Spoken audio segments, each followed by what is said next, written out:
Hi hello friends, welcome back to Swami 82 YouTube channel. ನಾವಿವತ್ತು ಚೆನ್ನ ಮಸಾಲ ಮಾಡೋದು ಹೇಗೆ ಅಂತ ತೋರಿಸ್ಕೊಡ್ತೀನಿ.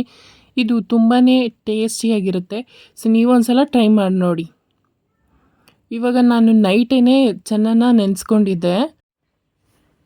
ಅಕಸ್ಮಾತ್ ನೈಟ್ ನೆನೆಸ್ಕೊಂಡಿರಲಿಲ್ಲ ಅಂದರೂ 2 ಅವರ್ಸ್ ಮುಂಚೆ ನೆನೆಸ್ಕೊಂಡು ಅದನ್ನು ಬೇಯಿಸ್ಬೇಕಾದ್ರೆ ಒಂದು ಚುಟ್ಕೆ ಸೋಡಾ ಹಾಕಿ ಬೇಯಿಸ್ಕೊಂಡ್ರೆ ಚೆನ್ನಾಗಿ ಸಾಫ್ಟಾಗಿ ಬರುತ್ತೆ. ಈಗ ಇದನ್ನು ಬೇಯಿಸ್ಕೊಳ್ಬೇಕು. ಇದಕ್ಕೆ ಒಂದು 3ರಿಂದ 4 ಪಲಾವ್ ಎಲೆ, ರುಚಿಗೆ ಸ್ವಲ್ಪ ತಕ್ಕಷ್ಟು ಉಪ್ಪು, ಮತ್ತು ಇಲ್ಲಿ ನಾನು ಒಂದು ವೈಟ್ ಕ್ಲಾತಿಗೆ ಮಳ್ಬಟ್ಟೆ ಅಂತಾರಲ್ಲ ಅದಕ್ಕೆ 1 ಸ್ಪೂನಷ್ಟು ಟೀ ಪುಡಿ, ಅದನ್ನು ಈ ಥರ ಹಿಂಗೆ ಗಂಟು ಕಟ್ಬಿಟ್ಟು ಹಾಕಿ ಒಂದು 2ರಿಂದ 3 ವಿಷಲ್ಲು ಕೂಗಿಸ್ಕೊಳ್ಬೇಕು. ಟೀ ಪುಡಿ ಹಾಕೋದ್ರಿಂದ ಅದು ಟೇಸ್ಟು ತುಂಬಾ ಚೆನ್ನಾಗಿ ಬರುತ್ತೆ. ಈಗ ನಾನು ಮಸಾಲ ಮಾಡ್ಕೊಳ್ಳೋದು ಹೇಗೆ ಅಂತ ತೋರಿಸ್ಕೊಡ್ತೀನಿ. ಒಂದು 3 ಸ್ಪೂನ್ ಧನಿಯಾ,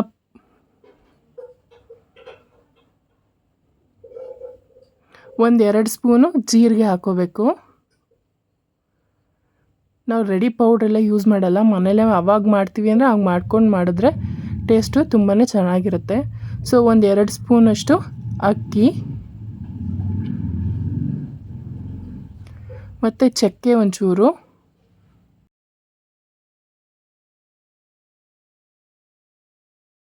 ಒಂದೆರಡು ಸ್ಟಾರ್ ಸೋಂಪು, ಮೊಗ್ಗು ಒಂದು 3ರಿಂದ 4,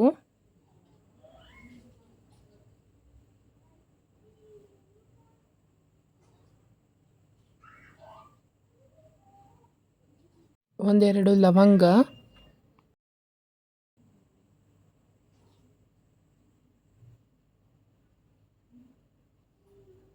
ಇಷ್ಟನ್ನು ಹಾಕ್ಕೊಂಡು ಚೆನ್ನಾಗಿ ಡ್ರೈ ರೋಸ್ಟ್ ಮಾಡಬೇಕು. ನೋಡಿ, ಈ ಥರ ಫುಲ್ಲು ಡ್ರೈ ರೋಸ್ಟ್ ಮಾಡಿದ್ಮೇಲೆ ಅದನ್ನ ಪೌಡ್ರ್ ಮಾಡ್ಕೋಬೇಕು. ಇವಾಗ ಒಂದು 4ರಿಂದ 5 ಈರುಳ್ಳಿ ತೊಗೊಂಡು ನುಣ್ಣಗೆ ಪೇಸ್ಟ್ ಮಾಡ್ಕೊಳ್ಬೇಕು. ಇವಾಗ ಪ್ಯಾನಲ್ಲಿ ಸ್ವಲ್ಪ ಎಣ್ಣೆ ಹಾಕ್ಕೊಂಡು, ಎಣ್ಣೆ ಕಾದ ನಂತರ ಈಗೇನು ರುಬ್ಕೊಂಡಿದ್ದೀವಲ್ಲ ಈರುಳ್ಳಿನ, ಅದನ್ನು ಹಾಕಬೇಕು.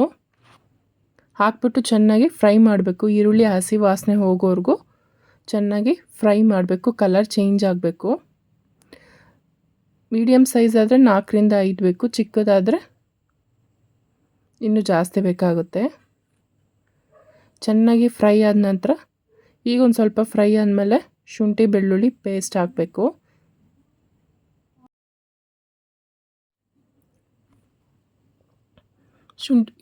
ಶುಂಠಿ ಬೆಳ್ಳುಳ್ಳಿ ಪೇಸ್ಟ್ ಹಾಕಿ ಚೆನ್ನಾಗಿ ಮಿಕ್ಸ್ ಮಾಡಿ ಫ್ರೈ ಮಾಡಬೇಕು. ಅದು ಹಸಿ ವಾಸನೆ ಹೋಗೋವರೆಗೂ ಫ್ರೈ ಮಾಡಬೇಕು. ನಾವು ಚೆನ್ನಾಗಿ ಫ್ರೈ ಮಾಡಿದಷ್ಟು ಗ್ರೇವಿ ಟೇಸ್ಟಾಗಿ ಬರುತ್ತೆ.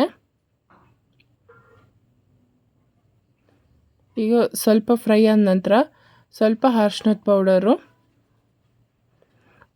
ಗರಂ ಮಸಾಲೆ ಸ್ವಲ್ಪ,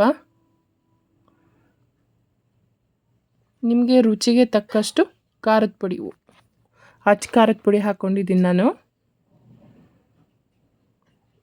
ಸೊ ಇದನ್ನಿಷ್ಟು ಹಾಕ್ಬಿಟ್ಟು ಚೆನ್ನಾಗಿ ಮಿಕ್ಸ್ ಮಾಡಿ ಫ್ರೈ ಮಾಡ್ಕೋಬೇಕು. ಚೆನ್ನಾಗಿ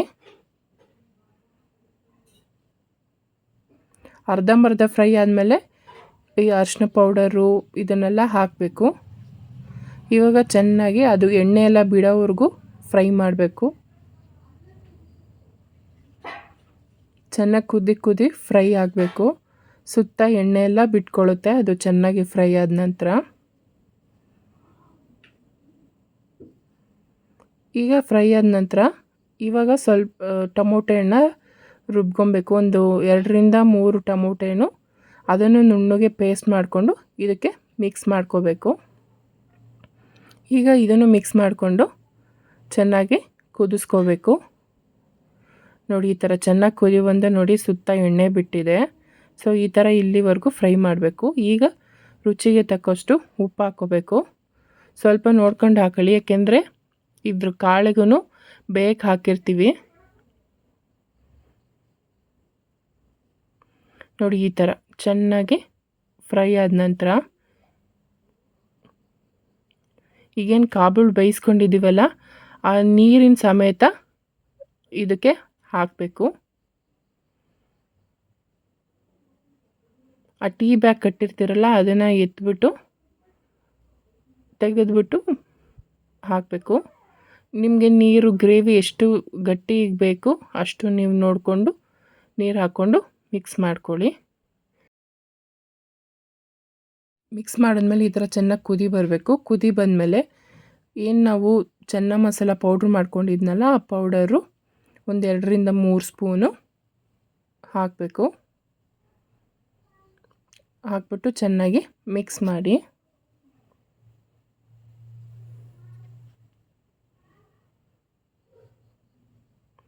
ಈಗ ಈ ಕಡೆ ಇನ್ನೊಂದು ಬಾಣಲಿಲಿ ಸ್ವಲ್ಪ ತುಪ್ಪ,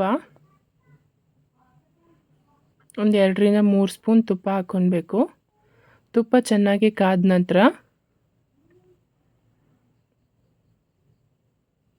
ಇದು ಒಗ್ಗರಣೆಗೆ ಮಾಡ್ಕೊತಾ ಇರೋದು.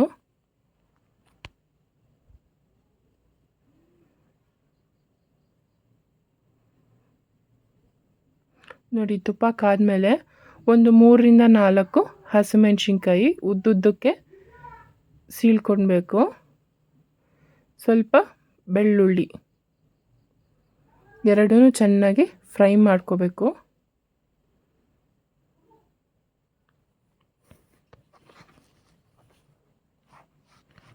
ಬೆಳ್ಳುಳ್ಳಿ ಗೋಲ್ಡನ್ ಬ್ರೌನ್ ಬರೋವರೆಗೂ ಫ್ರೈ ಮಾಡ್ಕೋಬೇಕು. ನೋಡಿ, ಈ ಥರ ಚೆನ್ನಾಗಿ ಫ್ರೈ ಆದ ನಂತರ ಇದಕ್ಕೆ ಹಾಕ್ಕೊಳ್ಬೇಕು. ಇವಾಗ ಸ್ವಲ್ಪ ಕೊತ್ತಂಬರಿ ಸೊಪ್ಪು ಹಾಕ್ಬಿಟ್ಟು ಮಿಕ್ಸ್ ಮಾಡ್ಕೋಬೇಕು. ಕೊತ್ತಂಬರಿ ಸೊಪ್ಪು ಮತ್ತು ಒಗ್ಗರಣೆದು ಹಾಕಿದ ನಂತರ ಸ್ವಲ್ಪ ಕುದಿ ಬಂದ ನಂತರ ಮತ್ತು ಕಸ್ತೂರಿ ಮೇಥಿ ಸ್ವಲ್ಪ ಹಾಕ್ಬಿಟ್ಟು ಚೆನ್ನಾಗಿ ಮಿಕ್ಸ್ ಮಾಡಿ ಕುದಿಸ್ಕೋಬೇಕು. ನೋಡಿ, ಇಷ್ಟೇ ಸಿಂಪಲ್ಲಾಗಿ ರೆಸ್ಟೋರೆಂಟ್ ಸ್ಟೈಲ್ ಚೆನ್ನ ಮಸಾಲ ರೆಡಿಯಾಗಿದೆ. ಪೂರಿಗಂತೂ ಒಳ್ಳೆ ಬೆಸ್ಟ್ ಕಾಂಬಿನೇಷನ್ ಅಂತ ಹೇಳ್ಬೋದು. ಈಗ ಒಂದು ಸಲ ಟ್ರೈ ಮಾಡಿ ಹೇಗಿತ್ತು ಅಂತ ತಿಳಿಸಿ. Thank you.